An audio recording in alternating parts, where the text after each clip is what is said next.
One, two, three.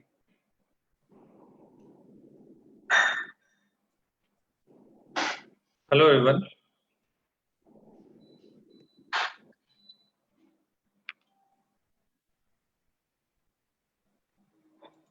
Hello everyone. जैसा कि आप सबको पहले से बताया गया था कि आज इस फेसबुक पेज पे, जिसका नाम अजय बहादुर सिंह सर के नाम पे जो उनका पेज है, जिसपे कि हम रेगुलर इंटरवल पे ऐसे ऐसे गेस्ट को बुला के लाते हैं, जिनसे बात करके, जिनके लाइफ के एक्सपीरियंस को समझ के, जान के, हमारे बच्चों को, साथ ही साथ जितने भी लोग इस पेज के जरिए हमसे जुड़ते हैं, उनको फायदा पहुंचाया जा सके। आज के प्रोग्राम में जैसा कि आप सभी धीरे धीरे जितने लोग भी जुड़ रहे हैं, उससे पहले मैं आपको इस पेज और जिस इंसान की तारीफ में, जिस इंसान के लिए इस पेज को बनाया गया है, श्री अजय बहादुर सिंह जी, जो कि जिंदगी फाउंडेशन, जिसके बारे में आप सबको पता है कि एक ऐसा ऑर्गेनाइजेशन जो कि ऐसे बच्चे जिनकी जिंदगी में पैसों के अभाव में वो अपने डॉक्टर बनने की जो उनकी आकांक्षाएं हैं और डॉक्टर बनना जो चाहते हैं, पैसे के अभाव में जो पूरा नहीं कर पाते, उनके उस सपने को पूरा करने के लिए श्री अजय बहादुर सिंह जी के द्वारा एक इनिशिएटिव ली गई है, जिसका नाम है जिंदगी फाउंडेशन। और अजय भैया के इस अजय बहादुर सिंह जी के इस इनिशिएटिव के साथ ये फेसबुक पेज लगातार जुड़ा हुआ है। ये आज के प्रोग्राम में हमारे साथ जो गेस्ट उपस्थित है, माफ कीजिएगा, हमारे साथ जो गेस्ट उपस्थित है, जिनका नाम है मिस्टर कौटिल्य पंडित। मिस्टर लगाता हूँ तो लोग सोचते हैं कि एक छोटे से बच्चे के बारे में, लेकिन ये एक ऐसे बच्चे हैं जिन्होंने अपनी जिंदगी में मात्र 5 साल 10 महीने की उम्र में, जबकि उम्र 5 साल 10 महीने थी, जिस जमाने में लोग एबीसीडी सीखते हैं, जिस जमाने में लोग पोयम सीखते हैं, उस समय में इन्होंने अपना नाम देश में एक वंडर बॉय के तौर पर स्थापित किया। एक ऐसा बच्चा जो कि हर टीवी चैनल पे, हर न्यूज़पेपर में कौतूहल का विषय बना हुआ था, क्योंकि 5 साल 10 महीने की उम्र में इन्हें ज्योग्राफी के बारे में सब कुछ पता था, इन्हें देश के जीडीपी के बारे में पता था, इन्हें राजनीति के बारे में बहुत कुछ पता था। जैसा कि इस पेज के जरिए से पहले, एक हफ्ते पहले, हमने मिस्टर केसी सिन्हा, जो कि इतने, एचसी वर्मा जी हमारे बीच उपस्थित थे, जो कि फिजिक्स के इतने बड़े जानकार हैं। तो जितने लोग हमारे साथ अभी तक जुड़ चुके हैं, उन सबों से मेरा ये रिक्वेस्ट है कि यदि आप इस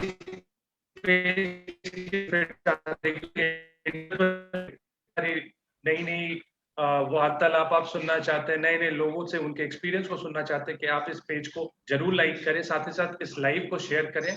अब मुझे लगता है सभी लोग हमारे साथ जुड़ चुके हैं, तो मैं रिक्वेस्ट करूंगा आज के इस प्रोग्राम में जो होस्ट के तौर पे हमारे अजय बहादुर सिंह जी, जो कि कौटिल्य पंडित के साथ सारे की सारी वार्तालाप करना चाहते हैं, और उनके साथ साथ, उनके सवालों के साथ ही साथ इस बीच में आप भी अपने सवाल पूछ सकते हैं, अपने सवालों को रख सकते हैं, जिसको कि हम अजय बहादुर सिंह जी के जरिए कौटिल्य पंडित से पूछेंगे, और आपके सवाल का आपको जवाब भी मिलेगा। साथ ही साथ आप इस पेज को लाइक करें और इस वीडियो को शेयर करें। मैं रिक्वेस्ट करूंगा अजय बहादुर सिंह सर से कि वो यहाँ से आगे की कार्रवाई को शुरू करें। बहुत बहुत धन्यवाद संतोष जी। मैं आज बहुत खुश हूं कि आज तक मैंने बड़े बड़े नाम, बड़े बड़े हस्ती, बड़े बड़े लोग, चाहे वो उम्र में हो या उनके कद में हो या उनके नाम में हो, उनको बुलाया। लेकिन आज एक छोटे कद के लोगों को बड़े नाम के साथ आप सब लोगों के सामने रखा। ये एक ऐसा बच्चा जो केवल मात्र 5 साल की उम्र में, जैसा भी संतोष जी ने कहा कि जहां लोग पोएम बताते, सिखाते हैं, रटते हैं, कविताएं पढ़ते हैं, वहां पर ये केबीसी में पहुंच जाते हैं। कौन बनेगा करोड़पति में इन्हें बुलाया जाता है। और मजे की बात तो देखिए, जब सवालों का जवाब तो देते ही देते हैं, साथ में अमिताभ जी के साथ डांस भी करते हैं। केवल 5 साल का कॉन्फिडेंस तो देखिए। नहीं केवल अमिताभ बच्चन की बात कर रहा हूं, चाहे वो आमिर खान के भी बड़ा लाडले रहे, गोविंदा का भी प्यार उनको मिलता रहा, और स्पेशली यदि हम कहेंगे तो एपीजे अब्दुल कलाम साहब का फेवरेट किड हुआ करते हैं कौटिल्य पंडित। आज प्रणब मुखर्जी भी जब राष्ट्रपति थे तब भी इनको सम्मानित किया।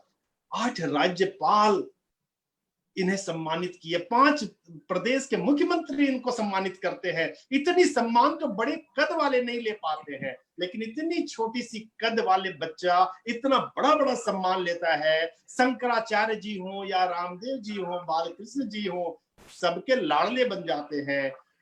Home of common, house of common UK, United kingdom में इनको सम्मानित किया जाता है। यूएई में सर्टिफिकेट ऑफ एप्रिसिएशन दिया जाता है। नेपाल इंडियन एम्बेसी इनको बुलाते हैं। दुबई के चैम्बर्स ऑफ कॉमर्स भी इनको सम्मान करता है। तो ये कोई और नहीं है, जो चेतन भगत हो या आनंद कुमार जो आपके साथ कई एक बार मिले हैं, उनके गोद में भी खेलने वाला ये प्यारा सा बच्चा कोई और नहीं। आज हम उस बच्चे को आपके सामने ला रहे हैं, जो बच्चा टेड टॉक में भी भाग लिया, जो बच्चा जो स्टॉक में भी भाग लिया, उस बच्चे को आपके सामने ला रहे हैं। भले ही आज करता है, लेकिन आप दुनिया का कोई भी क्वेश्चन, कहीं का भी कोई क्वेश्चन पूछ लेते हैं, वो बिल्कुल आपके सवालों के जवाब देने के लिए उपस्थित रहेगा। और आज आप सवाल आपका होगा, जवाब कौटिल्य पंडित का होगा, गूगल बॉय का होगा। आप देखेंगे कि कंप्यूटर से ज्यादा तेज सवालों का जवाब देने वाला गूगल पंडित से आप खुद मिलेंगे और आप सवाल पूछेंगे, सवालों में कोई कमी नहीं रखेंगे। जितनी सवालें होंगी उतने मजेदार तरीके से जवाब मिलेगा। तो मैं अब वेट न करते हुए केवल आप लोगों को बताना चाहता हूं कि एक ही चीज बताना चाहता हूं कि आज का सेशन बहुत गौर से सुनिएगा। और ये मैं कहना चाहूंगा कि जो कल था उसे भुलाकर देखना, जो कल था उसे भुलाकर देखना, आज की बातों को अजमा कर देखना। आने वाला पल खुद ही संवर जाएगा। आपकी दुनिया एक दिन जरूर बदल जाएगा, आपकी दुनिया एक दिन जरूर बदल जाएगा। और आपकी दुनिया को बदलने के में ये 12 साल का बच्चा का सहयोग बहुत ज्यादा मिलेगा। उस 12 साल के बच्चों को आशीर्वाद देने के लिए आज जिनके गोद में वो बचपन से खेला है, वो आनंद कुमार सर भी आपके सामने आ गए हैं। तो आनंद कुमार सर, मैं आपको बहुत बहुत प्रणाम करता हूं। मेरे गुरुदेव भी हैं और वो भी आशीर्वाद देने के लिए कौटिल्य को आए हुए हैं। तो मैं चाहूंगा सर कि 2 शब्द आप बोले, तब मैं कौटिल्य पंडित को बुलाऊं। कौटिल्य मिलिए। बहुत बहुत धन्यवाद हमारे बड़े भाई अजय भाई, अंशु मैडम, हमारे मॉडरेटर, और साथ साथ मेरे बेटे जैसा प्यारा कौटिल्य गूगल बॉय। अजय भाई जिस तरह से गूगल बॉय की तारीफ की, गूगल बॉय के बारे में बताया, सच में उससे भी कहीं ज्यादा सम्मान का हकदार रखता है वो बच्चा। और हमारे लिए भी एक खुशखबरी की बात है, बच्चों आपको बताए कि गूगल बॉय हमारे घर में रहा और आया हुआ था, सुपर 30 के बच्चों के साथ समय बिताया हुआ था, हमारे बेटे के साथ, हमारी भतीजी के साथ क्रिकेट खेला। तो बहुत अच्छा बच्चा है और हर बच्चा गूगल बॉय बन सकता है। इनके फादर, इनके दादाजी सब हमारे घर आए हुए थे, सब लोग रहे हैं हमारे घर।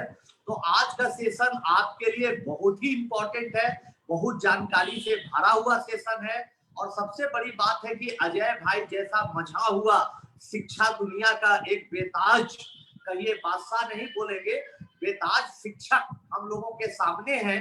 तो आप उनसे सीखिए, गूगल बॉय से सीखिए, अंजू मैडम से देखिए, अंशु मैडम से सीखिए, तमाम गुणी जन भरे उनसे सीखिए। मेरी दुआएं साथ है, शुभकामनाएं साथ है। मैं अब पर्दे के पीछे से आपके कार्यक्रम का पूरा मजा लूंगा। बहुत बहुत धन्यवाद, तहे दिल से शुक्रिया अजय भाई। थैंक यू, बहुत बहुत धन्यवाद आनंद भाई, बहुत बहुत धन्यवाद। थैंक यू, आपने बिल्कुल शॉर्ट टाइम पर दिया है और बच्चों लोगों को उत्साह को बढ़ाने के लिए आप आगे हमारे प्रार्थना को स्वीकार किया, इसके लिए बहुत बहुत बहुत थैंक यू सर।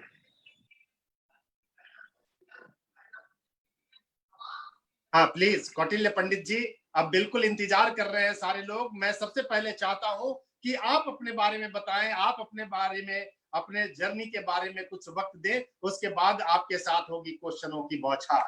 कौटिल्य पंडित जी। वैसे तो अपने इंट्रोडक्शन से पहले गुरु का इंट्रोडक्शन बनना जरूरी समझता हूँ मैं। तो मैं अभी कुछ आपके लिए, मतलब अजय सर के लिए बोलना चाहूंगा कि like he is such a person, like मैं इंडीड, ये मैं अपने core of the heart, so these words are from my core of my heart, that जो, क्योंकि मैं ये जरूरी समझता हूँ कि किसी भी एक स्टूडेंट से पहले अब उसके गुरु का जो नाम है वो आना चाहिए उससे पहले। तो जो मेरे गुरु हैं अजय सर, मैं उनके बारे में कहना चाहूंगा कि of course Indeed Ajay sir for me is a great personality, is a great character in my life. क्योंकि जब मैं इनके स्कूल आया था अद्यंत के अंदर, तो मैंने बहुत ज्यादा like I made a session with all of the kids. लेकिन उसके अलावा जो आनंद सर जो अजय सर ने मेरे को प्यार दिया, और अभी थोड़ी देर पहले आनंद सर भी आए थे, तो उन्होंने भी, जब मैं सुपर 30 में गया तो उन्होंने भी मेरे को प्यार दिया। और अजय सर ने जो मेरे को प्यार दिया है, दैट्स रियली रियली वैल्यूएबल, तो दैट्स रियली रियली प्राइसलेस। जब मैं अजय सर के स्कूल के अंदर गया था, तो वहाँ उन्होंने मेरे को बहुत सारी नई चीजें बताई, तो अभी लॉकडाउन के अंदर भी so I am learning a lot of things from my sir. तो वही मेरे सर का इंट्रोडक्शन है कि my sir is a great personality and he is a great he's a great character for me. He's a great person in my life. So now, just heading on to me. Hello everybody, hello to all of the people, hello to all of the viewers. My name is Kautilya Pandit, और आज हम बात करेंगे, like there would be a session, there would be great session in which we'll talk about the problems of students, and we'll take all of these kind of questions, and in there we'll learn how to increase your memory power, how to, so there would be a lot of questions. तो मेरा नाम कौटिल्य पंडित है और मैं 12 साल का हूँ। मैं वैसे तो मैं 9th क्लास के अंदर पढ़ता हूँ, लेकिन मैंने अभी हाल ही में मैं 10th के बच्चों को साइंस की फ्री कोचिंग दे रहा हूँ, और उसके अलावा मतलब अपने घर पे ही, और उसके अलावा मैं 11th की कोचिंग ले रहा हूँ। 11th की कोचिंग में सर से ले रहा हूँ, 10th की कोचिंग में दे रहा हूँ। तो ये भी एक बहुत ही ज्यादा अच्छा वेब और बहुत ही ज्यादा मजेदार चीज है। उसके अलावा साथ साथ में मैं बहुत ही सारी और चीजें करता हूँ। मैंने काफी सारे मैथ साइंस अपने लॉकडाउन के अंदर I am doing a lot of things. उसके अलावा जैसे कि सर ने बताया कि मैं एक लर्नर हूँ, और मैं लर्निंग के ऊपर विश्वास रखता हूँ। And I think I always consider, मैं हमेशा कंसिडर करता हूँ कि learning is the most important thing in anybody's life, और उसी मूल मंत्र को लेकर मैं चलता हूँ। तो वही बात है कि मैं हमेशा मतलब मेरे अंदर जिज्ञासा जो रहती है मैं उसको बुझाता नहीं हूँ, और मैं हमेशा चीजों को समझने का प्रयास करता हूँ, और वही मेरा मूल मंत्र है।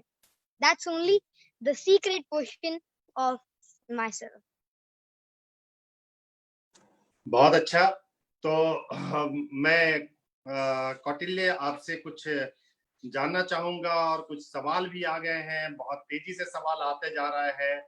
लेकिन मैं सबसे पहले एक ये चीज जानना चाहूंगा कि आप मैंने जैसा सुना, बहुत सारे इंटरव्यूज में भी आपको देखा कि आप एक ऑर्डिनरी बच्चे थे।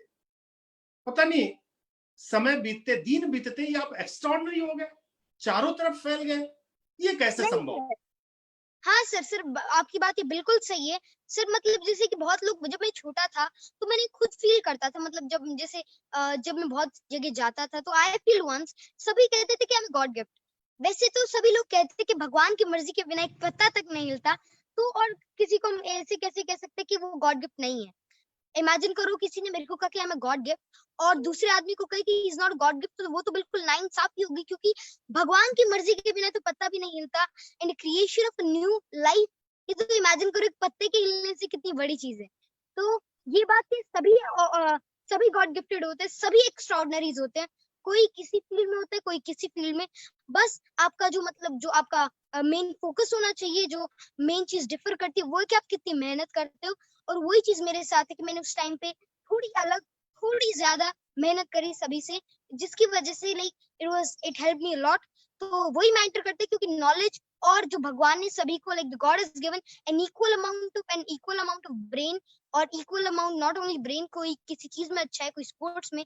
तो भगवान ने कभी भी किसी ना किसी पर्टिकुलर चीज के अंदर किसी को एक्स्ट्राऑर्डिनरी बनाया है, और कमी बिल्कुल भी नहीं है। बस आपको अपने पर्टिकुलर फील्ड के अंदर मेहनत करनी है, and that is what the most important thing is. Very good. तो दूसरा चीज है कि सक्सेसफुल बनना तो आसान है। अभी स्टूडेंट्स का आया है जो आकाश इंस्टीट्यूट नागपुर में पढ़ते हैं, उन्होंने भेजा है कि सक्सेसफुल बनना तो आसान है, लेकिन उस सक्सेसफुल बनकर के आप उसे रिटेन कैसे करते हैं?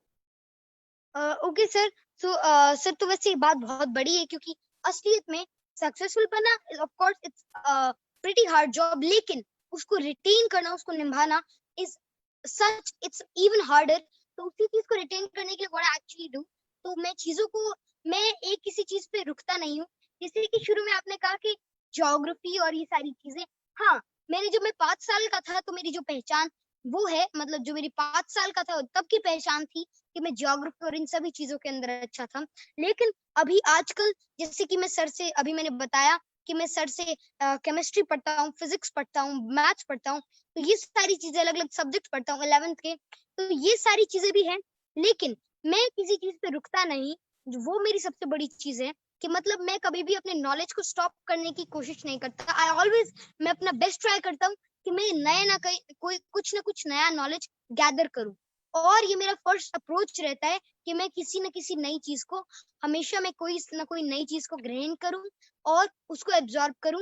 And that's what is the most valuable thing that is helping me in retaining this. Alok Kumar Mohapatra का एक क्वेश्चन आता है कि आप काइंडली अपना शेयर करें सीक्रेट ऑफ योर इंटेलिजेंस। क्या सीक्रेट है, आप इतना सर वैसे इंटेलिजेंट बन गए? सर वैसे तो तो मानता हूँ आलोक कि महापात्रा उड़ीसा से। इसका कोई सीक्रेट नहीं है, लेकिन सर जो मतलब मेन चीज जो मेरे को खुद लगती है वो ये है कि सर मैं जैसे जब मैं छोटा था तो तभी से मैं वैसे ही नॉर्मल बात है, क्योंकि सभी बच्चे अगर आप किसी भी छोटे बच्चे को देख लीजिए 4 5 6 साल का, वो बहुत ही ज्यादा सवाल पूछता है, बहुत ही ज्यादा। और उस एज के अंदर तो बहुत ही ज्यादा पता नहीं किस टॉपिक से पूछता है।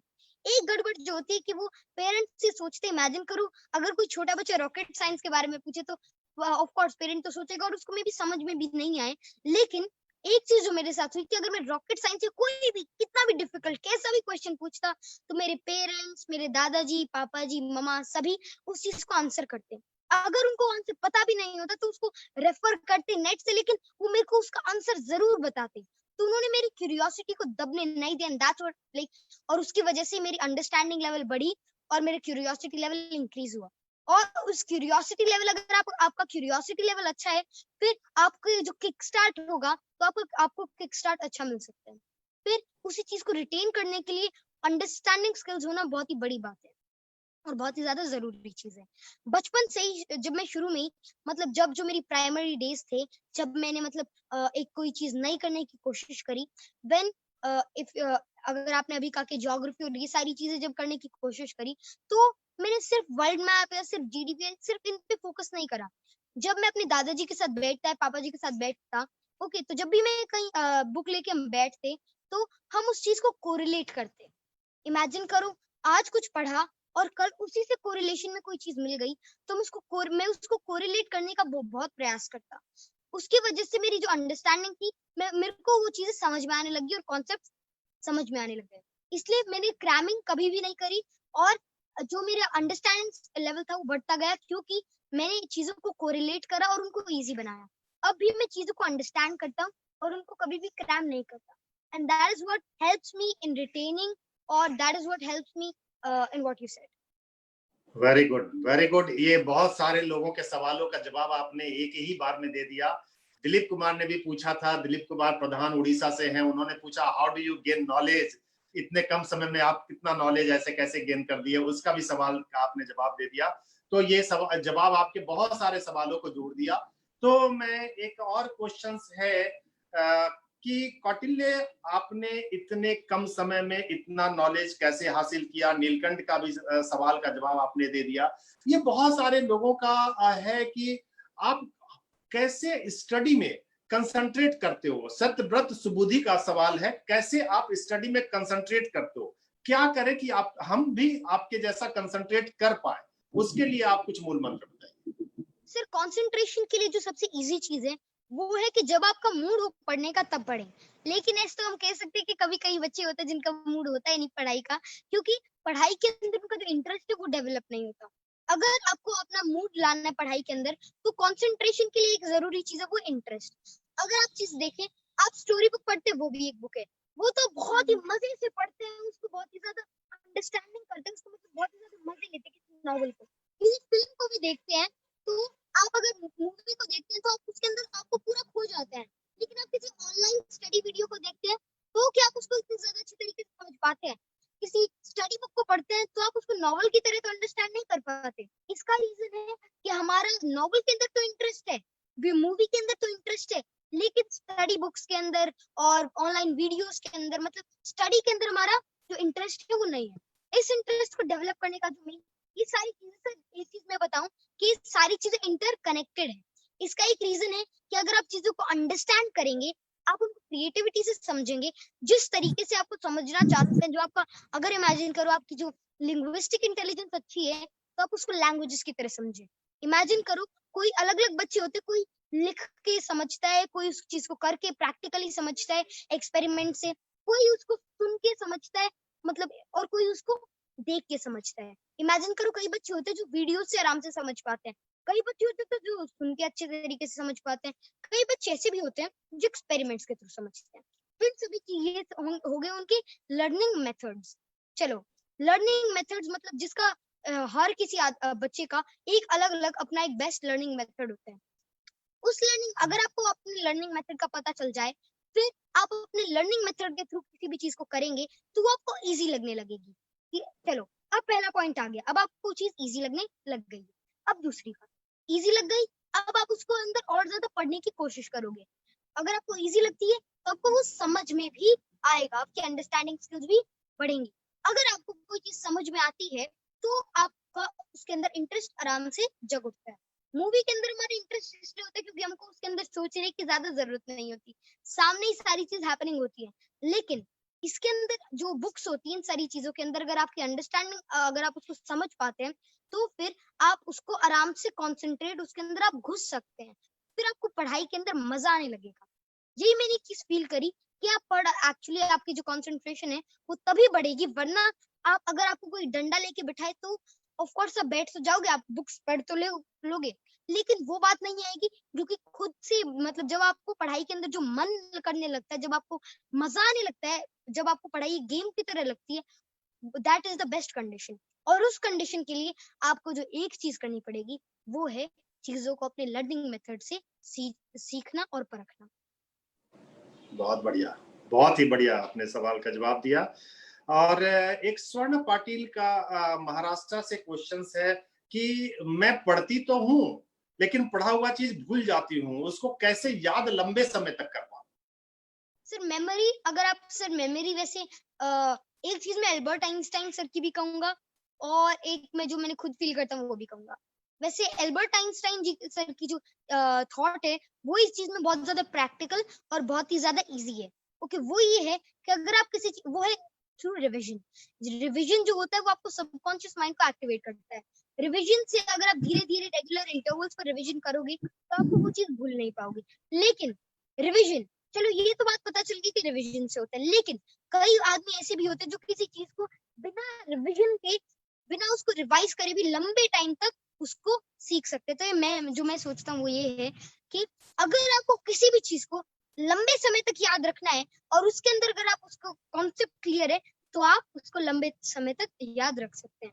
आप, अगर आप मैथ्स के बहुत ही अच्छे स्टूडेंट रहे होंगे तो आपको बहुत दिनों के बाद भी कोई कॉन्सेप्ट आराम में भी, इमेजिन करो आप 10 साल बाद आपने मैथ्स नहीं पकड़ा हो, लेकिन आप मैथ्स के बहुत अच्छे स्टूडेंट रहे हो, तो एक चीज होगी कि शुरू में जब आप बुक को देखोगे तब तो आपको डिफिकल्ट लगेगी बुक, लेके आपको समझ में नहीं आएगा कुछ, लेकिन एक बार रिवाइज करते ही उसको, आपको वो चीज आराम से, हमेशा के लिए आपको वो चीज आराम से आपके माइंड में फिट हो जाएगी।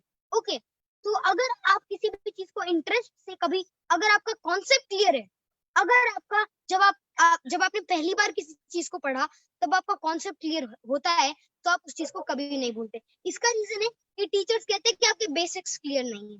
बेसिक्स क्लियर होने का, ये बहुत ही बच्चों ने सुनी होगी ये बात कि जब 9th 10th 11th 12th, जब 11th 12th के अंदर बच्चे आ रहे हैं तब भी बहुत चीजें सुनने को मिलती है बच्चों की कि आपको बेसिक्स क्लियर नहीं। इसका रीजन कि जब प्राइमरी ईयर्स के अंदर 3rd 4th 5th 6th 7th 8th इन क्लासेस के अंदर जो भी चीजें इनसे रिलेटेड पढ़ाई गई उसके अंदर उस बच्चे ने उन चीजों को उतना इंटरेस्ट से नहीं पढ़ा और उसका जो कॉन्सेप्ट था वो क्लियर नहीं था और वो कॉन्सेप्ट अनक्लियर और फेडेड है।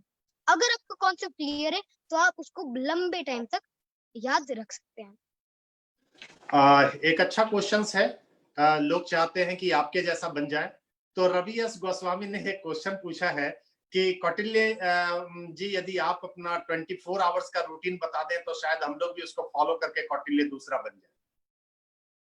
सर वैसे सर मेरा जो 24 आवर्स रूटीन है सर वो तो वैसे आइडियल तो बिल्कुल भी नहीं है। और सर मैं एक्चुअली करता क्या हूँ, मैं कुछ नहीं करता, मैं अपने मन की तरह अकॉर्डिंग चलता हूँ, अपने मूड के अकॉर्डिंग चलता हूँ। जब मेरा मन करता है तब मैं थोड़ा लेट भी उठ जाता हूँ, कभी-कभी वॉक पे जाना तो दादी के साथ जल्दी भी उठ जाता हूँ।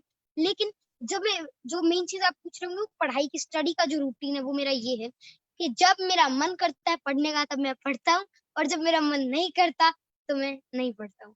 इसका एक रीज़न मैं बताता हूँ। मेरे को बहुत दिन हो जाते, कभी 10-10 दिन। जब लॉकडाउन शुरू हुआ, तो शुरू लॉकडाउन के 2.5 महीने मैंने कुछ नहीं पढ़ा, लिटरली।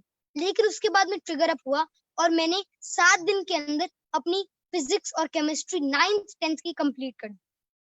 मैंने 2.5 महीने कुछ नहीं करा, लेकिन मैंने 2.5 महीने कुछ नहीं करा, आई फुल्ली एन्जॉयड। मैंने क्रिकेट खेला, पापा जी के साथ लूडो खेली, खूब मस्तियाँ करी।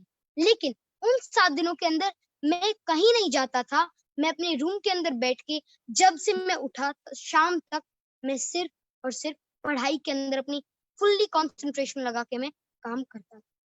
जब आपका मन करे पढ़ने का, तब आप बिल्कुल प्रिसाइज होके, तब आप बिल्कुल अपने मन से बहुत अच्छी तरीके से पढ़ें, वरना पार्शियली पढ़ने का इतना फायदा नहीं है। इमेजिन करो मैं 15 मिनट पढ़ता हूँ और मेरा मन नहीं लगे, फिर इसका कोई इतना ज्यादा हेल्पफुल नहीं होता। जबकि जब आप पढ़ो तो बहुत ही ज्यादा कंसंट्रेशन के साथ पढ़ो, और जब आप नहीं पढ़ो तब आप देन यू शुड रिलैक्स। मजे करने चाहिए, मस्ती करनी चाहिए, और माइंड को हमेशा रिफ्रेश रखना चाहिए। लेकिन जब आप पढ़ो तब फुल्ली कंसंट्रेटेड होके पढ़ो। बहुत अच्छा। मैं जानना चाहूंगा अभी कि एक ने पूछा है, सामी लकड़ा महाराष्ट्र से। उनका सवाल ये है कि जब मैं पढ़ती हूँ तो पढ़ने के टाइम में डिस्ट्रैक्ट हो जाती हूँ, फिर पढ़ने का मन नहीं लगता, पढ़ने में मन ही नहीं लगता, और मैं फिर नहीं पढ़ पाती हूँ। तो क्या करूं जिससे मैं डिस्ट्रैक्शंस ना हो हमारा? सर डिस्ट्रैक्शन से बचने के लिए this thing you have to do is कि आपको डिस्ट्रैक्शन से बचने के लिए पहले तो आपकी कंसंट्रेशन अच्छी होनी चाहिए, और आपको उसके अंदर इंटरेस्ट लेके पढ़ना चाहिए। इमेजिन करो मूवी देखते हो, मम्मी डांटती नहीं है, मूवी क्यों देख रहे हो, पढ़ लो। सभी की मम्मा डांटती होंगी, मेरी तो बहुत डांटती है मेरे को। ओके, तो सभी कहते हैं, वो भी तो एक तरह का डिस्ट्रैक्शन है। अगर आप कोई पढ़ाई कर रहे हो और आपको कहे कोई मूवी देख लो, तो वो डिस्ट्रैक्शन हुआ या नहीं हुआ? लेकिन अगर आप कोई मूवी देख रहे हो और फिर आपको कोई कहे कि पढ़ लो और आप नहीं पढ़ते, तो वो एक तरह का डिस्ट्रैक्शन हुआ। लेकिन तब भी आपको कोई ज्यादा फर्क नहीं पड़ता, और आपका फुल्ली कंसंट्रेशन मूवी के अंदर रहती है, कोई ज्यादा फर्क नहीं पड़ता। इसका रीजन वही है सर, जिसकी मैंने शुरू में कहा था कि हर चीज इंटरकनेक्टेड होती है सारी, और अगर आपको चीज समझ में आ गई तो आराम से, मतलब उसके अंदर कोई डिफिकल्टी ही नहीं है। तो जो बात है ये है सर की, अगर आपका इंटरेस्ट होता है तो आपको कोई भी डिस्ट्रैक्शन से कोई फर्क नहीं पड़ता।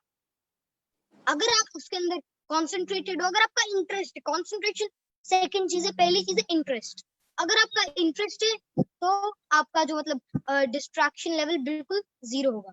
लेकिन उसके अलावा इमेजिन करो किसी चीज का इंटरेस्ट भी और तब भी डिस्ट्रैक्ट हो रहा, उसके अंदर आपको ये करना चाहिए, एक मेंटल एक्सरसाइज है कि आप थोड़ी देर रिफ्रेश हो, आप बाहर जाओ, खेलो, मतलब जो भी आपका है, इमेजिन करो एक वॉक करके आ जाओ एक बार, मतलब जो आपको बेस्ट रिलैक्सेशन चीज लगती है वो करो, फिर 5 मिनट बाद आओ और फिर माइंड को रिफ्रेश करके बैठो। जिसकी वजह से ये प्रैक्टिकल और ये मतलब एक न्यूरोलॉजिकल अप्रूव्ड फैक्ट है कि अगर आप अपने मूड को रिफ्रेश करके आते हो और 5 मिनट घूम के कहीं आते हो, और फिर थोड़ा आपका जो मन है वो अच्छी तरीके से लगता है।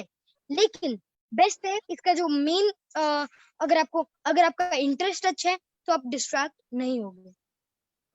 राइट। तो एक सब्जेक्ट से क्वेश्चंस है, सुजीत कुमार ने पूछा है कि कहा जाता है ब्लैक होल के अपोजिट साइड में एक और यूनिवर्स है, क्या ये सही है? यस सर, ब्लैक होल्स नहीं, वर्म होल्स के बारे में एक्चुअली यूज होता है। कहते हैं कि worm holes is a portal between 2 universes, और ये भी कहते हैं कि ब्लैक होल्स के साइड में यूनिवर्स है। Sir I truly firmly believe in the theory of black holes and worm holes. जो वर्म होल की थ्योरी थी स्पेशली, क्योंकि ब्लैक होल की जो आपने थ्योरी कहा ये थोड़ी इजी है, लेकिन जो इसकी जो बड़ा मेजर चीज है इसका, वो आता है वर्म होल। तो वर्म होल की theory was given by sir Stephen Hawking, और उस थ्योरी के अकॉर्डिंग इमेजिन करो एक यूनिवर्स के बीच में एक दो ब्लैक होल जो कनेक्टेड होते हैं, और वहां से ट्यूब टनल सी बनी होती है जिसको हम कहते हैं वर्म होल्स, और वो एक डायमेंशन से दूसरे डायमेंशन या फिर एक यूनिवर्स से दूसरे डायमेंशन, दूसरे यूनिवर्स के बीच का पोर्टल होता है। तो आई फर्मली बिलीव, और जो आपने कहा कि ब्लैक होल के पीछे हो सकता है, that can also be true, लेकिन ये तभी ट्रू होगा जब वहाँ कुछ वर्म होल या फिर कोई डार्क मैटर और डार्क एनर्जी का कोई कॉम्बिनेशन, या इमेजिन करो वहाँ कोई इंटर डायमेंशनल अगर गैप्स होंगे, डायमेंशन के अंदर कोई प्रॉब्लम आएगी, तभी हो सकता है पॉसिबल, वरना क्योंकि black holes is just like, अगर आप मतलब अगर आप नॉर्मल फिजिक्स के अंदर देखें तो आपको ये लगेगा कि ब्लैक होल्स एक्चुअली क्या होते हैं, क्योंकि जो आपने कहा वो बिल्कुल सही है, लेकिन black holes are just a part of, they're just very massive particle, they're pretty small, they're just like squeezed anything, they're just like a squeezed star. Okay, तो उनका ग्रेविटेशन लेवल बहुत ज्यादा होता है, तो ये बात जो आपने कहा है कि उसके सामने एक और यूनिवर्स, तो तभी पॉसिबल है जब वहाँ कोई डायमेंशनल प्रॉब्लम्स और ऐसी कोई प्रॉब्लम हो, मतलब एलिमेंट्री पार्टिकल कोई नया आ जाए, कोई इमेजिन करो हिग्स बोसोन है तो कोई फलाना बोसोन आ जाए, कोई ऐसे पार्टिकल आ जाए, क्योंकि अभी तक तो हमने कोई चीज मतलब इस फील्ड के अंदर तो हमने कुछ अभी तक डिस्कवर करा ही नहीं है, ये मान के चलिए। तो अगर इमेजिन करो कोई नया पार्टिकल और कुछ नया इंटरेक्शन हो, फिर ऐसा कुछ हो सकता है, लेकिन नॉर्मली मैं तो बिलीव करता हूँ कि ये सारी चीजों में, लेकिन नॉर्मली आप इसको अभी प्रूव नहीं कर सकते, तो आपको ये लेके चलना पड़ेगा कि दैट्स प्रीटी इम्पॉसिबल, लेकिन as a hypothesis, as a theory it is possible. Sandeep Behera का एक क्वेश्चन है भुवनेश्वर उड़ीसा से कि who discover penicillin?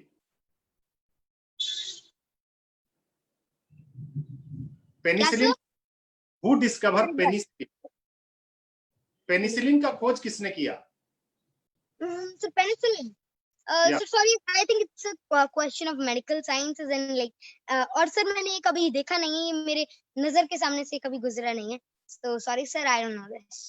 Okay okay okay, thank you. तो मैं जितने दर्शक हैं उनसे भी मैं ये कहना चाहूंगा कि चाहे आप एस्ट्रोनॉमी का क्वेश्चंस हो, चाहे आप हिस्ट्री का हो, ज्योग्राफी का हो, किसी भी तरह का साइंस का क्वेश्चंस हो, आप क्वेश्चंस की बौछार भी कर सकते हैं। आपके क्वेश्चंस के बहुत सारे सब क्वेश्चंस का सवाल का जवाब आपका मिलता रहेगा। तो इसी बीच में मैं एक क्वेश्चन से दिलीप बेहरा जी का है कि आप चीजों को पूरी तरीके से कैसे याद कर लेते हैं? अभी अभी आपने कहा कि 1 वीक में ही आपने 9th का खत्म कर दिया, 10th का खत्म कर दिया, क्या ये पॉसिबल है? इसीलिए आपको गॉड गिफ्ट बोलता है। जब गॉड गिफ्ट बोलता है तो आप भरोसा नहीं करते हो कि नहीं मैं गॉड गिफ्ट नहीं हूं, मैं सेल्फ मेड हूं, हाँ मेरे पेरेंट्स ने बताया। लेकिन अभी अभी आपने कहा कि 1 वीक में 9th का सिलेबस खत्म कर दिया, जो 1 साल का सिलेबस है आपने 1 वीक में खत्म कर दिया। तो ये तो गॉड का ही कोई दूत कर सकता है, इंसान तो नहीं कर सकता। आप कैसे किए और हमारे दूसरे बच्चे इसको कैसे करेंगे, इसके बारे में बताएं। पूरे दिन लगता, चलो ये तो ठीक है, सीटिंग हो जाती है कई लोगों की, वैसे सर इस चीज के अंदर तो जो मेरी बेस्ट चीज है सर वो है कि सर जब भी मैं बैठता, सर एक बात गौर से सुनिएगा सर, जो जितने भी दर्शक है सर गौर से सुनिएगा सर इस बात को, क्योंकि ये सारी चीजें एक लिंक हो रही है एक चीज से, और वो इंटरेस्ट। जब भी मैं बैठता तो फुल मजे से, फुल इंटरेस्ट लेके बैठता सर, जब भी मैं बैठता तो मैं फुल इंटरेस्ट के साथ बैठता। और सर ये सभी दर्शकों को मैं कहना चाहूंगा, सभी स्टूडेंट्स को, कि जब भी आप स्टडी की तरफ बैठे तो फुल इंटरेस्ट के साथ बैठे, और अगर आप ऐसा करते हैं तो आप आराम से सर 7 डेज तो क्या सर, मैं कहता हूँ कि सर आप एक दिन के अंदर सर बहुत ही ज्यादा, अगर आपका इंटरेस्ट है, क्योंकि सर आप क्लास के अंदर आप आधे घंटे के अंदर या 1 घंटे के अंदर सर आप एक चैप्टर को रीड कर सकते हैं, हाँ या नहीं सर? आप ऐसे चैप्टर को रीड कर सकते हैं, हाँ या नहीं? Yes yes. अगर आप चैप्टर को रीड करते हैं तो फिर आपको 50% 30% कुछ तो समझ में आता है, हाँ या नहीं? राइट सर 50% 30% समझ में आ गया, चलो इतना तो हमको पता है। अगर किसी बच्चा कोई बच्चा रीड करता है, कोई भी रीड करता है, दोनों रीड करते हैं, किसी को ज्यादा भी पता होता है, किसी को कम भी, है ना? यू एग्री और नॉट? राइट। इसका रीजन है कि उसका ज्यादा इंटरेस्ट है, उसका कम इंटरेस्ट है।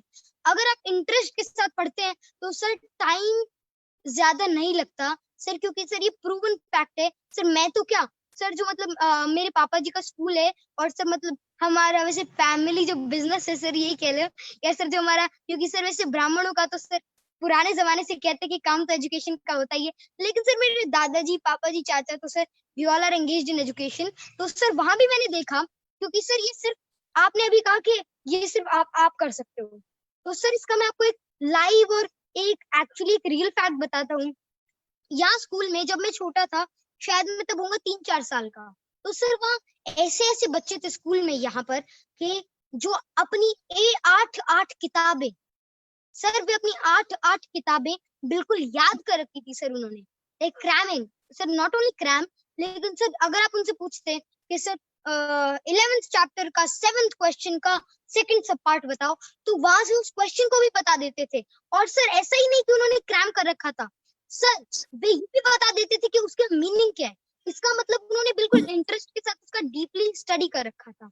और सर अगर आप इंटरेस्ट के साथ कुछ भी करते हो सर, कुछ भी, तो आप उसको अच्छी तरीके से, वो आपको हमेशा के लिए याद रहेगा और आप उसको कभी भी नहीं भूलेंगे, और उसको आप बहुत ही कम टाइम के अंदर आप उसको ग्रहण कर पाएंगे उस नॉलेज को। गुड। तो एक और है, अभी आपने बोला इंटरेस्ट हो जाए तो फिर वो चीजें याद हो जाता है, यदि इंटरेस्ट हो जाता है तो लोग जल्दी से मेमोराइज कर लेते हैं। बड़ी दिक्कत की बात है कि लोग खेलना पसंद करते हैं तो खेलते ही रहते हैं, वो पढ़ना ही पसंद नहीं करते। जैसे वो किताब टेबल के पास आते हैं, किताबों के साथ लेते हैं तो उनके सर दर्द होने लगता है। क्या करे जो उनका सर दर्द ना हो और किताबों से प्यार हो जाए, सब्जेक्ट से प्यार हो जाए, इसके लिए क्या टिप्स देंगे आप?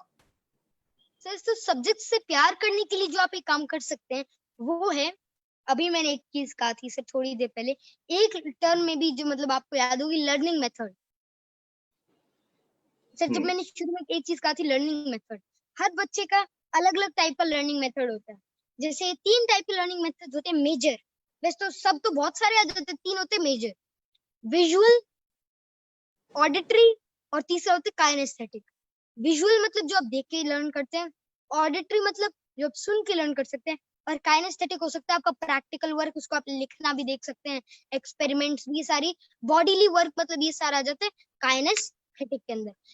कोई बच्चा सुन के ज्यादा अच्छी तरीके से याद करता है, कोई बच्चा देख के, और कोई बच्चा उस चीज को प्रैक्टिकली करके। ओके, तो ये सारी चीजें होगी अलग अलग लर्निंग मेथड्स। किसी का कुछ अच्छा है, किसी का कुछ अच्छा है, चलो यहाँ तक क्लियर। इमेजिन करो जैसे मेरी बात तो मेरे को सुन के बहुत ही अच्छी तरीके से कोई भी चीज याद रहती है। जब मैं छोटा था तो इससे जब मेरे चाचा आते थे, पापा आते थे, चाचा जी के दोस्त आते थे, पापा जी के दोस्त आते थे, तो जब भी इस टाइप की कोई गैदर होती है तो पॉलिटिकल बातें तो सभी करते हैं। ओके, पॉलिटिकल के अलावा सोशल, तो ये सारी नॉर्मल टॉक्स होती है। तो जब मैं छोटा था तो मैं वैसे ही बैठ जाता था, लाइक मैं उनके अंदर इंटरेक्ट नहीं करता था, मैं साइड में बैठ जाता था। वो मेरे को सारी चीजें सुनती थी और मैं उनको समझने लग गया था सर, बिना किसी पढ़ाई के। सर जब मैं 5 साल का था तब मेरे को ये पता था कि जीडीपी क्या होती है, इकोनॉमी क्या होती है, डॉलर और सर जब आई वाज लाइक, मेरे को जब समझ में आता था तो सर मैं बहुत दुखी रहता था कि इंडियन रुपी की तब कुछ 63 और $1 की वैल्यू 63 रुपीस थी। तो आई वाज लाइक इतना कम, तो I was like kind of, ये सारी चीजें मेरे को समझ में आने लग गई थी। इसका रीजन है कि मेरी ऑडिटरी स्किल्स अच्छी थी। चलो, लर्निंग मेथड सभी के अलग होते हैं, किसी बच्चे का कुछ, किसी बच्चे का कुछ। अब विजुअल, आप वीडियो देख के लर्न कर सकते हैं, बहुत अच्छा। आप सुन के लर्न कर सकते हैं, आप प्रैक्टिकल वर्क करके कर सकते हैं, बहुत अच्छा। सर एक चीज हम कहते हैं कि अगर घी सीधी उंगली से नहीं लिखने तो सर उंगली को टेढ़ी करनी पड़ती है। सर ये आपने कहावत सुनी होगी, ये सर स्टडीज के अंदर भी प्रैक्टिकली सर ये इम्प्लीमेंटेबल है। सर इसका मतलब है कि सर अगर आपको कोई चीज सर आप 3 बार सर किसी चीज को ट्राई करके देखना सर, मे बी सर बहुत, मतलब सर ये मेरे पास तो सर, अगर मैंने कोई भी चीज मेरे को समझ में नहीं आती तो सर मैंने कई बार ट्राई करे कि मैं उनको 3 चीजों से करके देखता हूँ, फिर ऑलमोस्ट मतलब सर 99% मेरे को वो चीज याद या समझ आ जाती है। ओके, तो सर हमको ये काम करना है, हमको प्रैक्टिकल वर्क करके देखना है, उसका मतलब लिख के किसी चीज को हम याद कर सकते हैं। तो हमको अलग अलग लर्निंग मेथड्स को ट्राई करना है, और फिर आपको थोड़े दिनों के अंदर ही आपको पता चल जाएगा कि आपका ये लर्निंग मेथड बेस्ट है। जो लर्निंग मेथड आपको, इमेजिन करो किसी बच्चे को पता चल गया कि उसका काइनेस्थेटिक इंटेलिजेंस, उसकी काइनेस्थेटिक लर्निंग मेथड अच्छा है।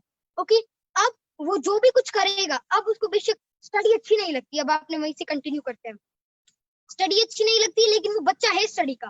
सर एक चीज होती है सर, अगर कोई खेल का बच्चा है सर, इमेजिन करो कोई ऐसा बच्चा कि सर उसके अंदर इतनी कैपेबिलिटी है कि वो गोल्ड मेडल ओलंपिक के अंदर ला सकता है, तो सर उसको स्टडी में करने का फायदा नहीं है। लेकिन अगर कोई स्टडी के अंदर उसका बहुत ही ज्यादा कैपेबिलिटीज है और अगर वो नहीं पढ़ता तो उसको अलग अलग लर्निंग मेथड से पढ़ना चाहिए, क्रिएटिविटी से पढ़ना चाहिए, और उसको कोरिलेशन के लिए, इंटरेस्ट बनाने के लिए। ये चीज मैं सभी पेरेंट्स को भी कहना चाहूंगा इमेजिन करो सर कोई बच्चा स्टडीज के अंदर बहुत अच्छा और नहीं पढ़ता, तो पेरेंट्स उस बच्चे के साथ है, उसको गाइडलाइंस दें और एक चीज जो करे वो उसके साथ बैठकर उसको ये कहे कि बेटा आप जो अगर आपको चीज नहीं समझ में आती उनको कोरिलेट करें। अगर कोई बच्चे के पास अगर कोई बच्चा इन चीजों को कोरिलेट करने लग जाता है तो फिर वो उसको हमेशा याद रखेगा और उसका इंटरेस्ट ऑटोमेटिकली डेवलप हो जाएगा। एक क्वेश्चन है सस्मिता साहू का उड़ीसा से कि what is the formula of acetic acid? Sir वैसे सर ये जो एसिटिक एसिड सर ये तो 9th के क्वेश्चंस है sir, lactic acid, acetic acid, vinegar, sir ये सारे क्वेश्चंस तो सर आप वैसे नॉर्मल बुक के अंदर भी देख सकते हैं और ये तो बहुत इजी है केमिस्ट्री के, ये तो 9th क्लास के अंदर भी आते हैं सर। तो कुछ डिफिकल्ट हो जाए और कुछ मतलब ऐसे क्वेश्चंस पूछिए जो कि आपकी लाइफ ओरिएंटेड हो और जो आपकी क्वेरीज हो। एसिटिक एसिड का फॉर्मूला तो आपको अपनी बुक्स के अंदर भी पता चल जाएगा, लेकिन अगर आपको कोई क्वेरी हो कि ये क्यों होता है, एस्ट्रोनॉमी के अंदर ऐसे ही क्यों होता है, सर इस टाइप के क्वेश्चंस को हम कहते हैं क्वेरीज। और क्वेरीज के लिए सर क्योंकि सर इस अगर हम इतने बड़े इतने अच्छे क्वालिटेटिव सेशन के अंदर ऐसे क्वेश्चंस को लेंगे तो सर फिर टाइम बहुत ही ज्यादा खिंच जाएगा, इसलिए हमको सर क्वेरीज और जो भी लाइफ ओरिएंटेड क्वेश्चंस और साथ में जो पर्टिकुलर क्वेरीज हैं उनको लेंगे हम कि ये क्यों होता है। जैसे कि ये क्वेश्चन था कि क्या ये पॉसिबल है, आप क्या सोचते हो कि ब्लैक होल के पीछे यूनिवर्स पॉसिबल है या क्या होता है, क्यों होता है। सर हमको फोकस करना है कि क्यों होता है। और सर एक चीज मैं सर अपने सभी को कहना चाहूंगा कि आपको अपनी लाइफ के अंदर एक चीज पे फोकस करना चाहिए और वो है भाई। सर अगर आप चीज को भाई के ऊपर फोकस करते हैं तो सर अगर आप चीज को भाई के ऊपर कॉन्सेंट्रेट करते हैं तो सर आप कभी भी किसी भी चीज के अंदर लैक नहीं करते। सर इसका रीजन है कि सर अगर आप सर आप कभी भी लैक नहीं करोगे अगर आप किसी चीज पर फोकस करोगे। ओके, तो सर आपको ये चीज हमेशा याद रखनी है कि अगर आप भाई पर फोकस करोगे, इमेजिन करो सर जब मैं छोटा था और जब मैं अपने ड्रीम्स को डिसाइड, सर वैसे चेंज होते रहते हैं, लेकिन सर जब मैंने अपने ड्रीम्स को डिसाइड करा तो सर मैंने 10-15 बार भाई पूछे अपने आप से।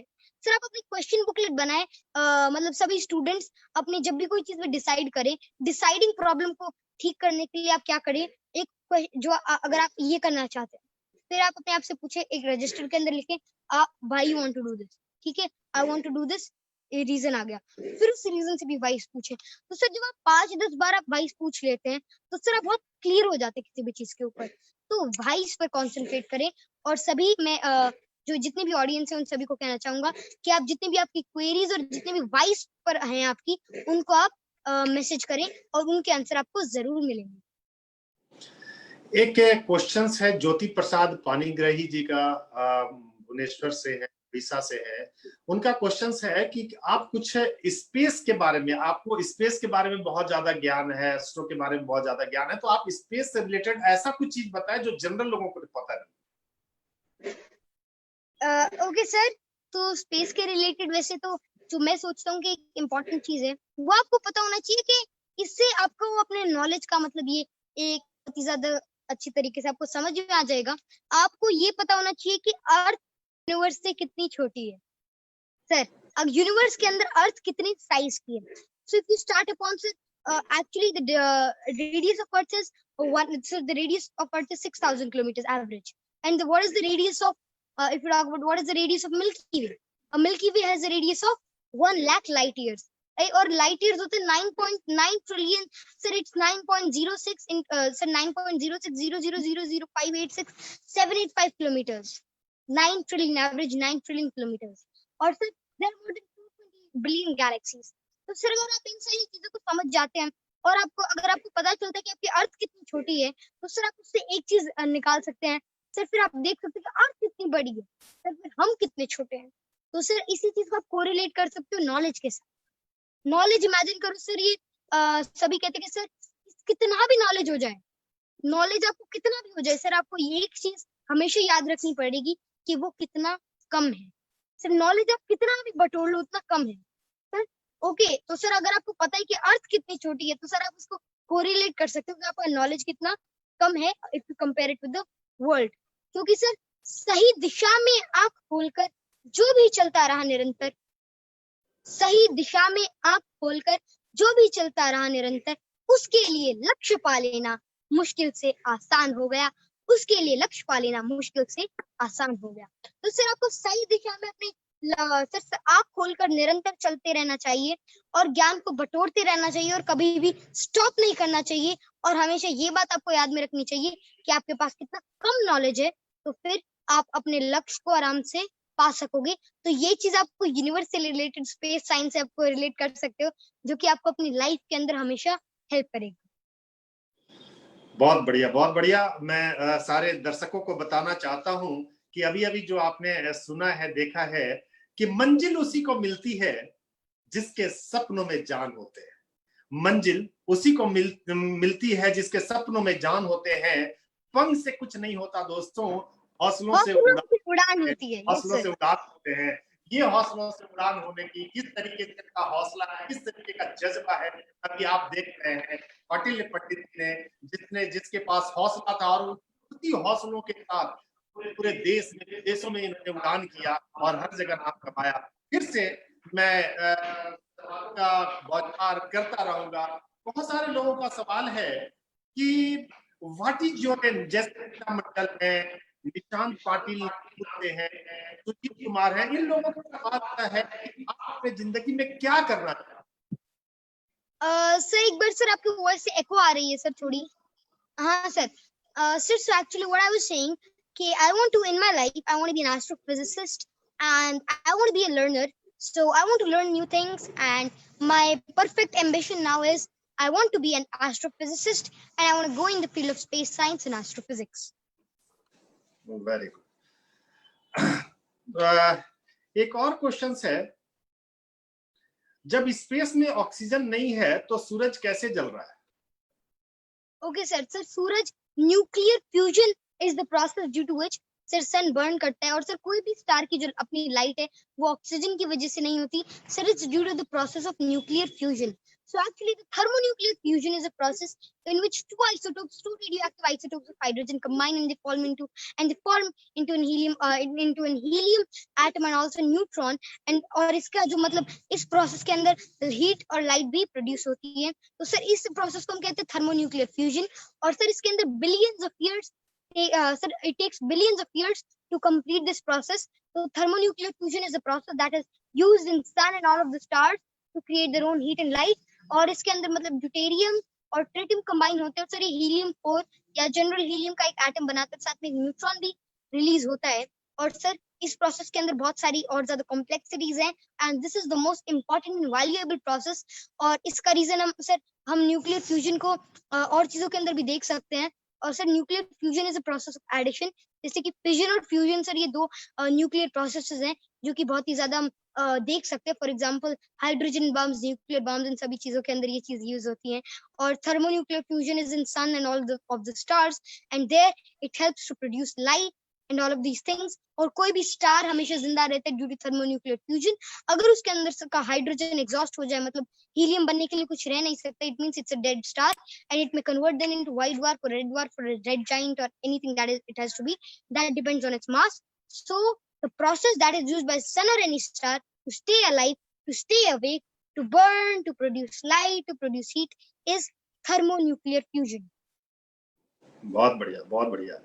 तो एक और क्वेश्चन है, बहुत लोगों का ये क्वेश्चन है कि फिजिक्स बहुत टफ लगता है और अभी अभी आपने बोला कि मतलब फिजिक्स आपके लिए, आप फिजिसिस्ट बनना चाहते हैं, तो फिजिक्स को कैसे आसान कर सकते हैं, क्या करें जिससे फिजिक्स में इंटरेस्ट पैदा हो? जो मैंने करा था सर, मैंने मतलब जैसे मेरे पापा जी ने, दादाजी ने और एक भैया भी आते थे, वैसे उन्होंने मेरे को बात बताई थी कि अगर आपको फिजिक्स आसान लगनी, क्योंकि फिजिक्स आपको कोई सब्जेक्ट समझ के नहीं लेना, फिजिक्स है क्या आपको वो समझना। Physics is the observation of the physical world, physics is the observation of the world. इसके अंदर आप हर चीज को महसूस कर सकते हैं, क्योंकि सर फिजिक्स तो ऐसा सर फिजिक्स तो ऐसी क्या कहते हैं आप सब्जेक्ट है सर जो सबसे ज्यादा लॉजिकल लगता है सर, जिसको आप देख सकते हैं सर, जिसको आप फील कर सकते हैं सर। फिजिक्स तो आपका सराउंडिंग्स है sir, physics is your surroundings. और ये चीज आप सभी को याद रखनी है। इमेजिन करो फैन चल रहा है तो उसके पीछे फिजिक्स है सर, आप उसको कोरिलेट कर सकते हैं। और फिजिक्स को आपको इजी बनाने के लिए एक चीज करनी है, कि आपको एक चीज हमेशा याद रखनी है कि physics is your physical world, और अपने जो वर्ल्ड है उससे आपको उसको रिलेट करना है। क्योंकि सर हमको सिर्फ ये नहीं रटना कि Ohm's law is equal to V is equal to I into R। हमको ये नहीं रटना कि सिर्फ ये नहीं हमको याद रखना कि मीटर के अंदर ऐसा आता है सर, वॉट, ये सारी चीजें। और हमको ये नहीं रटना कि वेलोसिटी क्या है, स्पीड क्या है सर। लेकिन सर अगर हमको पता है कि स्पीड क्या है तो सर हमको खुद भागना है, और सर हमको महसूस करना, हमको सोचना है कि स्पीड क्या है। Speed is when you cover a distance in a particular time। जब आप चलते हो, इसका एग्जांपल है जब आप चलते हैं, दौड़ते हैं, कार के अंदर है, तो सर रिलेटिविस्टिक मोशन। आप ट्रेन के अंदर बैठे और ट्रेन चल रही है, ट्रेन के हिसाब से तो आप रेस्ट पे हैं, लेकिन ये सारी चीजों को सर आपको फील करना, आपको इनको इमेजिन करना है। अगर आप इन चीज को इमेजिन करते हो तो सर मेरे हिसाब से फिजिक्स जितना आसान, फिजिक्स जितना इंटरेस्टिंग, और फिजिक्स जितना सर फिजिक्स जितना कार्विंग, या फिजिक्स जितना आप क्या कह सकते हो उसको, चांस गिविंग सब्जेक्ट कोई नहीं है। मतलब आप फिजिक्स के अंदर तो इतनी नई खोजें कर सकते हैं, इतना नया आप चीजें जान सकते हैं। तो सर इस चीज को आपको हमेशा याद रखना है कि physics, what is physics, it is your physical world, और आपको हमेशा अपने सराउंडिंग्स को ऑब्जर्व करते रहना चाहिए, और उससे आप फिजिक्स को कोरिलेट और फिजिक्स को इमेजिन कर सकते हैं। Very nice, very nice. इस बात पर मुझे कुछ चीज याद आ रही है कि सवार हो जाए जब जुनून सर पर, सवार हो जाए जब जुनून सर पर कि हमें कुछ पाना है, फिर क्या रह जाएगा दुनिया में जो हाथ नहीं तेरा आना है, क्या रह जाएगा दुनिया में जो हाथ तेरा नहीं आना है। ये फिजिक्स क्या चीज है, सब कुछ आपके अंदर में आ जाएगा। बस जुनून, इंटरेस्ट पैदा करने की जरूरत है, समझने की जरूरत है, अंडरस्टैंडिंग बढ़ाने की जरूरत है, जैसा कौटिल्य पंडित ने भी बताया आप सब लोगों को। और एक फिर से क्वेश्चंस है, बहुत सारे लोगों का क्वेश्चंस है, लेकिन इसके पहले मैं एक बहुत रस्मी रेखा है जो उड़ीसा बड़गर के थोड़ा इंटीरियर एरिया में रहती हैं, और लेकिन उसके अंदर में एक जागृति है कि मुझे साइंटिस्ट बनना है, और साइंटिस्ट बनने के लिए मुझे क्या पढ़ना चाहिए और कैसे पढ़ना चाहिए। ओके सर, तो साइंटिस्ट बनने के लिए या कोई भी चीज बनने के लिए आपको एक चीज करनी है कि आपको पैशनेट रहना है। ये तो होगी मोटिवेशनल चीजें हैं। कई लोगों को बोल रहा होगा कि मैं इंटरेस्ट के बारे में बात कर रहा हूँ, मैं तो सिर्फ लेक्चर दे रहा हूँ, लेकिन सर ये एक्चुअली चीज बहुत ही ज्यादा प्रैक्टिकल है। तो आपको पैशनेट रखना है, और साइंटिस्ट बनने के लिए एक चीज जो आपको करनी है, वैसे तो मैं भी इस चीज के लिए इतना क्लियर नहीं हूँ क्योंकि मेरे को भी उसी फील्ड के अंदर जाना है। तो वैसे वो इस सवाल का बेस्ट जवाब तो अजय सर ही देंगे, कोई फिजिक्स का टीचर ही देगा, मेरे गुरुदेव देंगे सर, आप देंगे। लेकिन जो मेरे हिसाब से जो आपको करना चाहिए वो ये है कि आपको पैशनेट रहना है, और साइंस के लिए आपको हमेशा अपने क्यूरियोसिटिव रहना है, क्योंकि साइंस एक ऐसा सब्जेक्ट है, फिजिक्स ऐसे सब्जेक्ट्स हैं, भाई को आपको हमेशा याद रखना है, भाई को, क्वेश्चन मार्क को, और उसके अलावा आपको हमेशा क्वेश्चंस पूछते रहना चाहिए, और अपने क्यूरियोसिटी को डेवलप करके रहना चाहिए। और वाई को, WHY सर, ये एक ऐसी एंटिटी है जिसको हमको साइंस के अंदर तो कभी छोड़ना ही नहीं है। आपको ये चीज, अगर आप इन चीजों को आप ले सकें तो आप कभी भी फेल नहीं होगे। और सर फिर मैं उसी बात को रिपीट करना है कि आपको अपने सही दिशा में आपको आंख खोलकर निरंतर चलते रहना चाहिए। ये इन सभी चीजों को आपको एक बार एकजुट करके इन सभी चीजों को फिर आपको सही दिशा में पूरा पैशनेट होके आंख खोलकर, दैट व्हाट इट मीन, आपको निरंतर चलते रहना चाहिए। बहुत बढ़िया। तो सही है कि जैसे ही आप साइंटिस्ट बनना चाहते हैं, रिसर्च में जाना चाहते हैं, तो हाउ एंड व्हाई को हमेशा लेकर के, यदि आप सर साइंटिस्ट तो सर मेरे को भी बनना है, इसलिए सर मेरे भी काफी क्वेरीज हैं। तो सर इस क्वेश्चन का जवाब, क्योंकि सर ये मेरा लालच भी आप कह सकते हो सर इसको, क्योंकि सर मेरे को भी सर सुनना है, क्योंकि सर आपसे ज्यादा अच्छा तो इस सवाल का कौन जवाब देगा। तो सर आप एक बार हम सभी को बता दीजिए कि सर, क्योंकि बहुत ही सारे बच्चे होंगे हमारे ऑडियंस के अंदर जिनको साइंटिस्ट और इस फील्ड के अंदर जाना है, तो सर एक बार आप सर इसके बारे में बता दीजिए।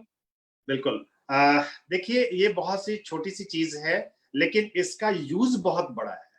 मैं हमेशा मैं आनंद कुमार सर की बातों को यहाँ पर रखना चाहूंगा। वो हमेशा कहते हैं कि किसी भी चीजों को पढ़ो, हाउ एंड वाई को जरूर लेकर के चलो, हाउ एंड वाई को जरूर समझो। यदि आपको हाउ एंड वाई आ गया तो उसके साथ आपके अंदर में इंटरेस्ट डेवलप कर जाएगा, और जब इंटरेस्ट डेवलप कर जाएगा तो आप उसमें इंटर कर जाएंगे, घुस जाएंगे, और जब आप घुस जाएंगे तो कोई ऐसा चीज नहीं है जिसका आप इनोवेशन नहीं कर सकते, आप उसका आविष्कार नहीं कर सकते। तो ये चीजें करना है, चाहे आप किसी भी सब्जेक्ट को पढ़ते हो, किसी भी तरीके से करते हो, जीवन में कुछ भी पाना चाहते हो, आपको जुनून, आपके अंदर एक पागलपन होना चाहिए। तो बस मैं ये बात भी करना चाहूंगा इसके साथ कि जहां हिम्मत समाप्त होती है, जहां हिम्मत समाप्त होती है वहीं हार की शुरुआत होती है। जहां हिम्मत समाप्त होती है वहीं हार की शुरुआत होती है। आप हिम्मत मत हारिए, अपना कदम उठाइए और फिर से चलिए, फिर से चलिए, फिर से चलिए।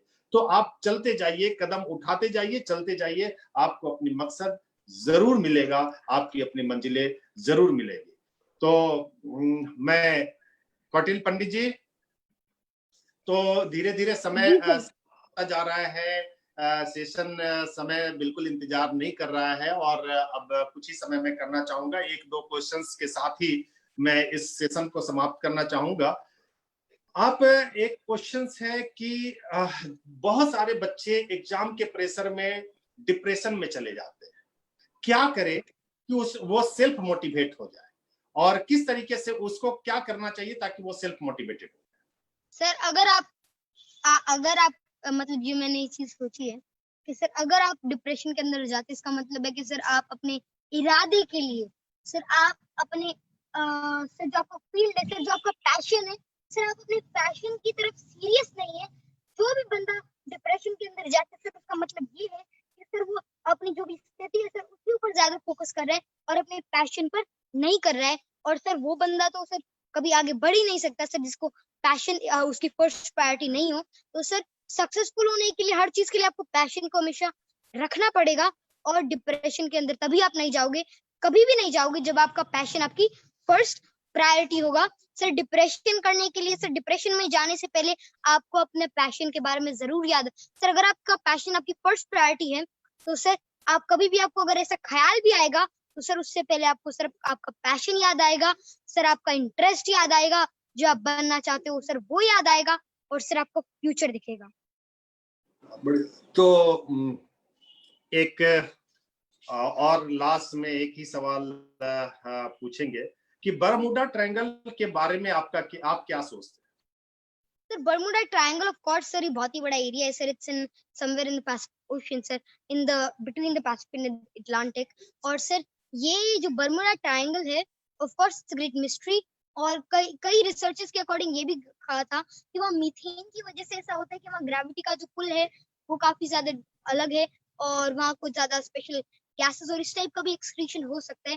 वैसे तो ग्रेविटी कई मतलब अर्थ के ऊपर बहुत जगह अलग होती है, जैसे कनाडा के अंदर अगर आप जाओगे, नॉर्थ पोल पर जाओगे तो वहाँ ग्रेविटी अलग होगी, लेकिन जो बर्म्यूडा ट्रायंगल है वहां पर उसकी स्थिति को देखते हुए और जो वहाँ का ग्रेविटेशनल डिफरेंस है वो कहते हैं कि बहुत ही ज्यादा डिफरेंट और बहुत ही ज्यादा अलग है। तो उसे बर्म्यूडा ट्रायंगल का रीजन हो सकता है कि मे बी कोई सर, क्योंकि ये रिसर्च के हिसाब से ये भी शो आया था कि वहां पर मीथेन गैसेस के, सर अर्थ के अंदर से वहाँ मीथेन गैस का कोई मतलब लीकेज हो सकती है, और उस मीथेन गैस की वजह से वहां पर सारी प्रॉब्लम्स हो सकती हैं। तो सर मे बी ये हो सकता है कि हाइड्रोकार्बन्स की वजह से ही ये सब कुछ हो, लेकिन hope so research sir science आगे बढ़ रही है। मेरे हिसाब से सर मैं मीथेन वाली थ्योरी के ऊपर भी जाना चाहूंगा, और सर बस ये तो है कि अर्थ के ऊपर अलग अलग जगह अलग अलग ग्रेविटी होती है, लेकिन बर्म्यूडा ट्रायंगल पर बिल्कुल ही अलग ग्रेविटी है। तो सर इसका रीजन मीथेन भी हो सकता है, और पता नहीं सर साइंस के अंदर तो अलग अलग नए नए मोड आएंगे और सर नई नई क्वेरीज आएंगी, तो सर पता नहीं क्या होगा, लेकिन अभी के हिसाब से sir methane can be a powerful and a solid theory और अ सॉलिड हाइपोथेसिस सर, जिस पर हम बिलीव कर सकते हैं कि इसकी वजह से ये सारी ग्रेविटी और ये सारी चीजें बिल्कुल नॉर्मल से अलग है। एक लास्ट क्वेश्चंस आपके लिए कौटिल्य पंडित जी, अभी आप 9th क्लास में पढ़ रहे हैं और आप एस्ट्रोफिजिसिस्ट बनना चाहते हैं, तो ये मेरे को बताएं कि यदि आप 10th के बाद 11th 12th कहाँ से करना चाहेंगे? सर वैसे तो लॉकडाउन हुआ तो सर घर से करनी पड़ेगी, लॉकडाउन हुआ तो घर से करनी पड़ेगी सर। चलो सर कोरोना हो जाए सर खत्म, लेकिन सर फिर हम देखेंगे सर अध्ययन से सर बड़े नाम क्या है सर, आकाश अध्ययन। उसके अलावा सर मैं सर अध्ययन और आकाश तो बहुत ही बड़ी चीजें हैं। उसके अलावा सर इनसे भी पहले जो मेरी फर्स्ट प्रायोरिटी रहेगी सर वो अजय बहादुर सर रहेंगे।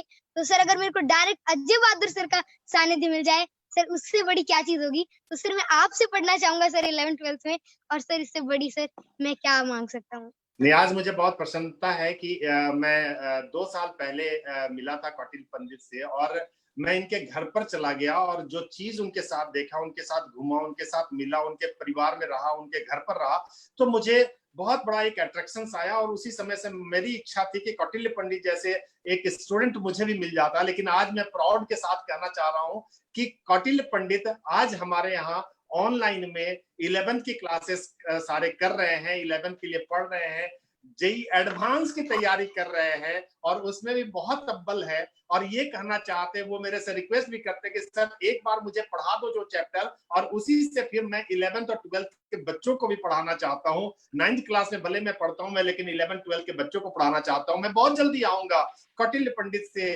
आपकी क्लासेस भी दिलाऊंगा, क्योंकि इनके पापा टीचर रहे हैं, इनके दादाजी टीचर रहे हैं, तो टीचिंग इनका भी पैशन है।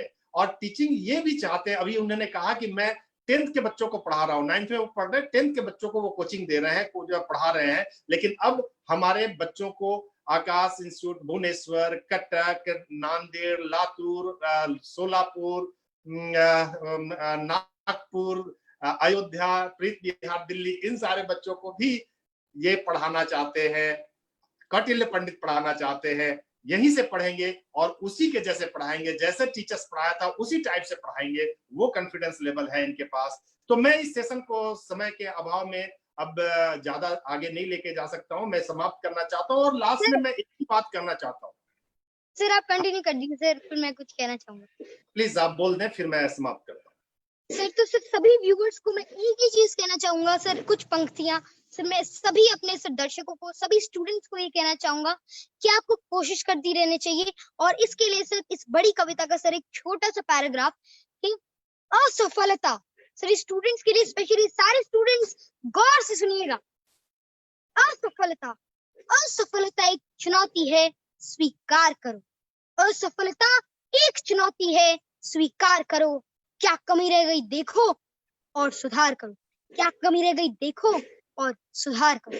जब तक न सफल हो, जब तक न सफल हो, नींद चैन की त्यागो तुम, संघर्ष का मैदान छोड़कर मत भागो तुम, संघर्ष का मैदान छोड़कर मत भागो तुम। कुछ किए बिना ही, कुछ किए बिना ही जय जयकार नहीं होती, कोशिश करने वालों की हार नहीं होती, कोशिश करने वालों की हार नहीं होती। तो आपको असफलता सर, ये मैं अपने आप पे भी थोड़ा लागू पूरा नहीं कर पा रहा हूँ, लेकिन सर मैं कोशिश करता हूँ, क्योंकि सर अगर ये सारी चीजें कोई भी स्टूडेंट लागू कर जाए तो सर फिर तो कुछ ज्यादा ही बड़ा हो जाएगा। तो मैं सभी से कहना चाहूंगा कि आप इन सभी चीजों को लागू करिए, आपको अपनी मिस्टेक्स को रजिस्टर करिए, अपनी मिस्टेक से सीखिए, आप अपनी असफलताओं को एज ए चुनौती लीजिए, और फिर सर असफलता एक चुनौती और उसको स्वीकार करिए, और सर जो कमी है उसको सुधारिए। ओके, और सर उसके बाद आप सही दिशा के अंदर निरंतर चलते रहिए, अपने पैशनेट रहिए और अपने टीचर से सीखते रहिए। अजय बहादुर सर से तो आपको प्रेरणा मिलती रहेगी, और सर आप सभी से, अपने सराउंडिंग से सीखिए, फिजिक्स से सीखिए, अपने फिजिकल वर्ल्ड से सीखिए, और हमेशा पढ़ते रहिए और सीखते रहिए। Thank you. तो फिर मैं बच्चों को यही कहना चाहूंगा, अरे कमजोर वही होते हैं, अरे कमजोर वही होते हैं जो टाल मटोल किया करते, अरे कमजोर वही होते हैं जो टाल मटोल किया करते हैं। उगने वाला तो पत्थर का सीना चीर करके उगा करते हैं, उगने वाला तो पत्थर का सीना चीर करके उगा करते हैं। इसलिए अंत में मैं कहना चाहूंगा सारे बच्चों को कि तू अपनी जमीन अपनी आकाश पैदा कर, तू अपनी जमीन अपनी आकाश पैदा कर, तू अपने लिए एक नया इतिहास पैदा कर, तू अपने लिए एक नया इतिहास पैदा कर। मांगने से खुशी कब मिलती है यारो, मांगने से खुशी कब मिलती है यारो, तू अपने कदमों पर विश्वास कर, तू अपने कदमों पर विश्वास कर। तो बहुत बहुत धन्यवाद सारे दर्शकों को, जो आपने सीखा है, देखा है, सुना है, और हम उम्मीद करेंगे कि आज के बाद से आप जरूर इन सारे चीजों को अपने से अपना करके अपनी जिंदगी को सफल बनाएंगे। Thank you so much. मैं संतोष कुमार जी।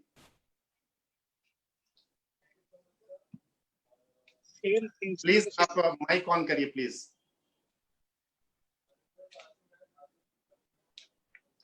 माइक ऑन करिए संतोष जी।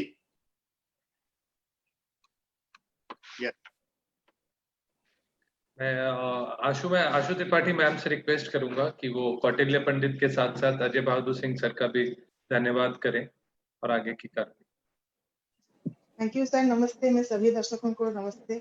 यहाँ से धन्यवाद देना चाहूंगी सारे टीचर्स और स्टूडेंट्स जो अपने कीमती समय देकर इस प्रोग्राम से जुड़े, और धन्यवाद देना चाहूंगी मिस्टर कौटिल्य पंडित, हमारे जो गूगल पर हमें जो आप आज सीख दिए, जो बहुत ही काम में आएंगे, जो आप दिए कि लर्निंग मेथड की बच्चे को समझ जाना चाहिए कि लर्निंग मेथड किसी का क्या है, सबका डिफरेंट लर्निंग मेथड होता है, तो कौन सा लर्निंग मेथड आपको फिट होता है तो वो समझ जाना चाहिए। बहुत ही बेहतर तरीके से आप समझाए। हमारे पेरेंट्स को भी बहुत कुछ सीख दिए हैं, बहुत ही काम आएंगे। मैं धन्यवाद देना चाहूंगी अजय बहादुर सिंह सर की, जो कि हमेशा चाहते हैं कि अपने स्टूडेंट्स को कुछ बेस्ट दे, और वो आज भी उन्हीं के लिए गूगल वे को मौका दिए हैं, हमारे बच्चों को मौका दिए हैं गूगल वे से अपने सवाल रखने के लिए, और बहुत ही भाग्यवान है हमारे स्टूडेंट्स आज जो मौका मिला गूगल वे से मिलने। और धन्यवाद देना चाहती हूँ संतोष जी का, जो इतने अच्छे तरीके से प्रोग्राम ऑर्गेनाइज किए हैं। Thank you. Thank you so much. Thank you sir. नमस्ते सर। Thank you sir.